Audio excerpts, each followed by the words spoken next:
Some people don't fear love, they fear losing themselves inside it.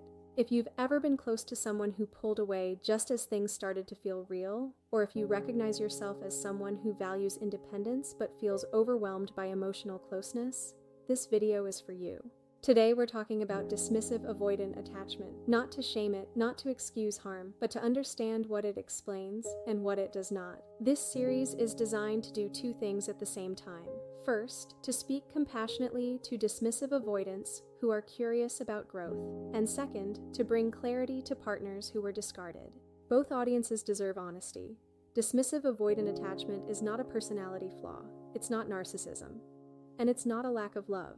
It's a nervous system strategy that develops when a child learns, very early, that relying on others is unsafe, unreliable, or costly. So the system adapts, needs are suppressed, self-reliance is prioritized. This strategy often creates adults who are highly functional, responsible, capable, and loyal in roles they can define, and yet deeply uncomfortable with emotional dependency. But remember, dismissive avoidant attachment is not emotional maturity. It's not healed just because someone understands psychology or can talk insightfully about their past. Awareness of discomfort is not the same thing as the ability to stay present inside that discomfort. If you identify as dismissive avoidant, this part is important. Your independence likely protected you once. It may have been the smartest option you had at the time. But what protected you as a child can quietly limit you as an adult. Avoidance doesn't mean you don't care. It means closeness activates threat faster than comfort.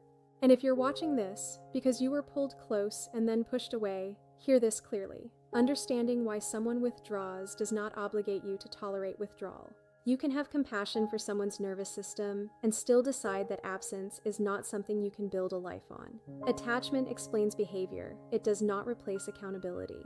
One of the most damaging myths is that understanding equals change. But understanding explains why something happens. Capacity determines whether it can change. A person can care deeply, miss you, and think about you often, and still lack the capacity to remain emotionally present. Those truths can exist at the same time.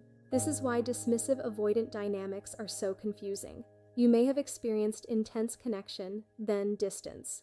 That doesn't automatically mean deception. But it does mean capacity collapsed when intimacy increased. And when collapse is met with withdrawal instead of repair, the impact is still real. In this series, we're going to explore how dismissive avoidance forms, why avoidants are drawn to empathic partners, and how to tell the difference between chemistry and capacity. This isn't about blaming or villainizing, it's about clarity. If you're avoidant and want to grow, or if you were discarded and struggling, this series will meet you with honesty. In the next episode, we'll talk about how dismissive avoidance forms. Until then, remember, understanding someone does not require abandoning yourself.